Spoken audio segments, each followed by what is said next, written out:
back to the massive kitchen renovation. Today's video, we start on this wall. I'm going to start things out with showing you some of the tools and materials that I'm going to be using. This is going to be a big one right here. The diamond angle grinder blade on the trusty old cordless angle grinder. Got my little charging station set up here. Light there, got another light. Rosin paper. This is to protect the hardwood flooring that's in here. Now, as you can see, I've got my plastic wall set up. If you are not new to the channel, then you know exactly what these poles are. I use these things for a lot of different things. This is one of them, is holding up plastic walls. You see I got it sealed to the ceiling there. This here is going to be kind of left open to go in and out. Another thing that makes this whole thing work, keeping it clean, is this fan. Putting this fan in that window puts a negative pressure in this area so that air out the window, not into the house. I get this question every single time I make a plastic wall. What is that plastic? Where do you get it? It's in the masking area, not the drop cloth area of both Lowe's and Home Depot. I get the 99-inch tall version. It's 3M hand masker, advanced masking film. So there you go. This is what it is. This whole roll here I think was 19 bucks. The roll of rosin paper, that's about 14 bucks. Got some fender washers. I'll go over what those are for later. Good shop vac. This shop vac is bomb proof. This will suck drywall dust all day and all night and never fail. Well, this is the dining room. And that cove ceiling, as I've said before, maybe you missed it, that is a very, very valuable thing to have in this area of the country. I've had some other people get confused by that cove ceiling, saying, oh, the cove ceiling means that it's an old house. Well, in the major metropolitan areas, wealthy people don't want to live in the suburbs. They want to live in vintage old houses in the city. One very desirable feature is that cove ceiling up there. But as you can see, we got something going on there. A major crack that looks like it's probably been repaired before. A crack underneath it. So on top of that crack, I am going to screw it to the lath. That's where those fender washers come into play. Now you may be like, oh my God, you're drilling holes in this wall that you're trying to preserve. I will be retexturing all of this. The whole side of this wall. Keep in mind there's going to be an archway. It starts here and arches up probably really close to here. Most likely I want it right here, the same height as the door. That's why I say this section here most likely will fall off. But we'll get a few light spots. But anyways, this section here is the most valuable. I don't want to have to try to rebuild this coving to match the rest of the house. Use my custom ground masonry bit. So what I'm looking for is to drill through and hit lath, not hit the keyway that's in between the lath. There we go. I hit wood. You'll notice that I won't be screwing these in with my impact. I'm going with a drill, going in easy. I don't want to shake the wall with the impact.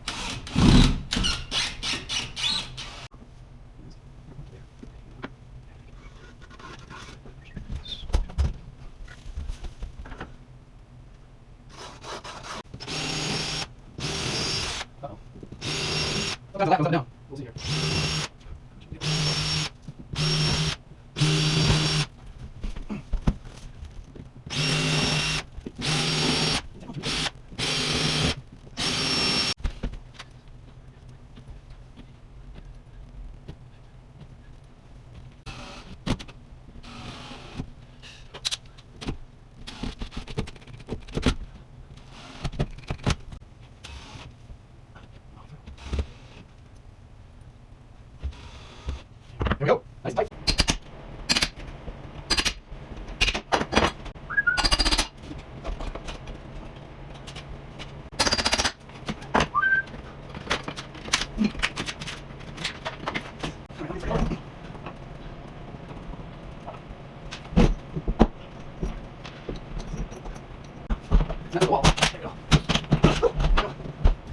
Okay, here's the inside of the pocket door.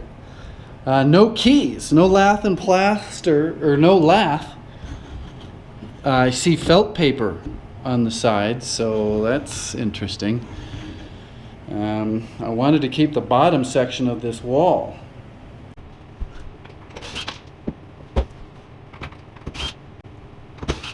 Hey, I got you underneath the countertop, and normally you don't have these planks of wood when you have that pre-made laminate Formica countertop. That they have these holes cut out here to access these little clamps. It's just a bolt and 2 bars basically, and this thing here should pop out real easy. Jeez, almost got me. Now you're probably wondering, why am I going so delicate with this demo? And it's not by choice. I have to keep one section of the countertop that has the sink and it goes over the dishwasher for quite a while, until all the base cabinets are ready to go and I demo the lower half of the kitchen. So I'm kind of doing this kitchen in an upper half and a lower half. Look at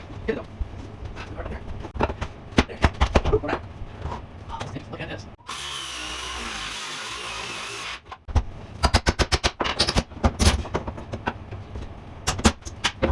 For those of you who are curious, it appears there was another countertop underneath this. This glue here is not gluing this down, the Formica countertop. Something else was here sometime. These are the holes. There was another clamp that I couldn't see that was right here. So they must have clamped it together before they put it in place. Get close to be able to see before doing this. I don't know. Maybe the original cabinets. It's good. It's my original hardwood.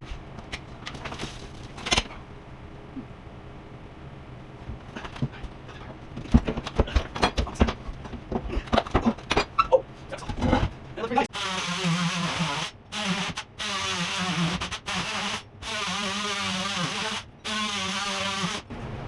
Alright, that is going to work out perfect. This is where I want my finished wall to be, or right around there. I was just hoping there wasn't a stud like here and have a big void. So 14 inches is the number I'm going for. So that would be perfect for a 2 stud pack.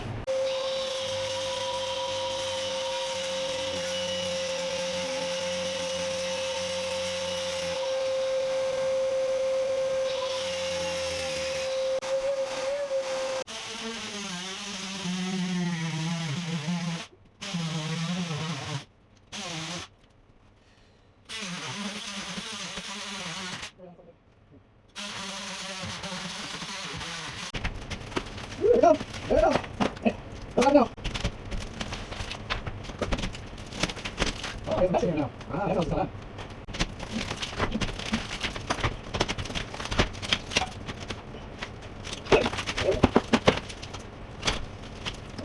This is going to be a mess.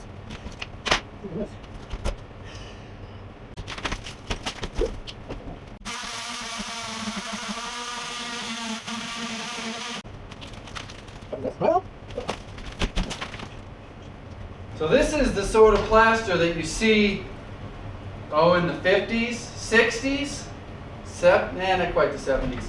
Is this literally drywall, just as we know it, with holes in it to put the plaster on. That is very strange. That we got lath and plaster here. We've got when lath and plaster went away, they moved to this. Interesting. All right, back to both.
Yeah, I like to it's not a building way.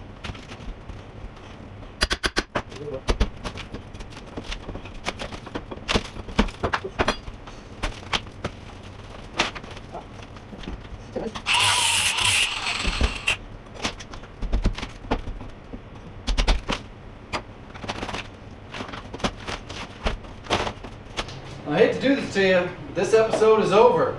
You have to come back tomorrow to see the rest. What's happening tomorrow?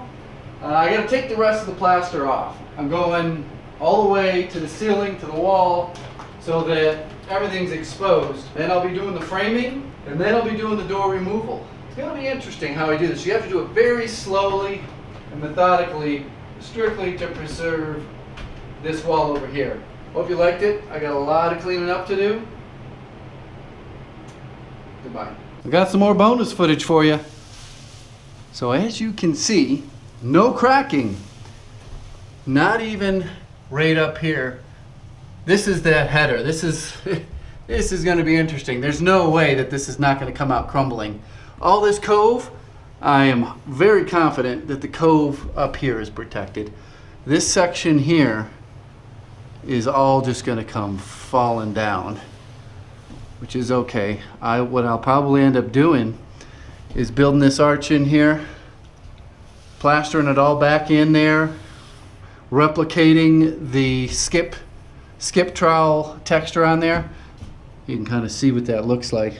It's pretty easy, especially when you're doing an entire wall. So I will retexture this entire wall, repaint this entire wall all the way out to there. All right, bonus feature is over. I gotta get to cleaning. Double bonus. Here I am sweeping up and forgot about the question and answer on this dang window. So this window here, a lot of them are kind of just so silly that I don't know why I'm going to spend the time answering it. So they asked, why didn't I leave the wood framing of the old window?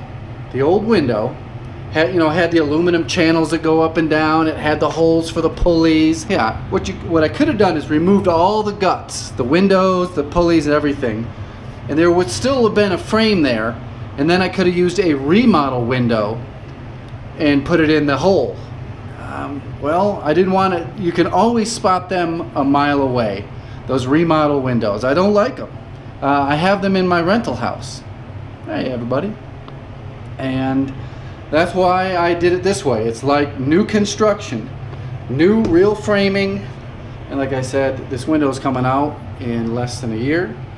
And they are going to be redoing the sheeting. Someone made a comment that said any window that has flashing or trim is going to leak. And I said, well, that's every freaking window in existence.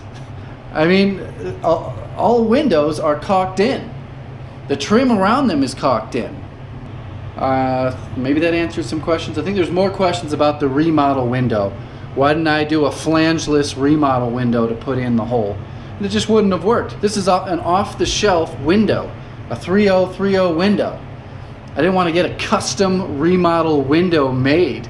There's just no time in the schedule, and it's just an unnecessary budget item. Much easier to frame it in correctly.